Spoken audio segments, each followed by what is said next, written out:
Sveiki, esu Indrė Kleinaitė, Gyva LT įkūrėja ir akcijos Nepirkime vandens plastikiniuose buteliuose viena iš iniciatorių. Šiemet dalyvavau Europos parlamento rinkimuose, bet jei Seimo narys Linas Balsys nebūtų manęs paskatinęs, nebūčiau to padarius. Jis mane įkalbėjo. Todėl labai palaikau Tado Langaičio iniciatyvą įkalbėti jaunąją kartą dalyvauti politikoje.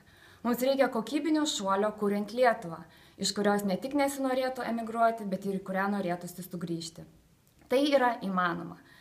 Tam tiesiog reikia noro, laiko ir labai daug energijos. Visą tai turi jaunoji karta.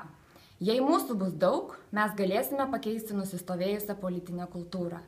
Tam reikia švarių, kompetentingų, plačiai mąstančių, jautrių ir kūrybingų žmonių. Suraskime juos.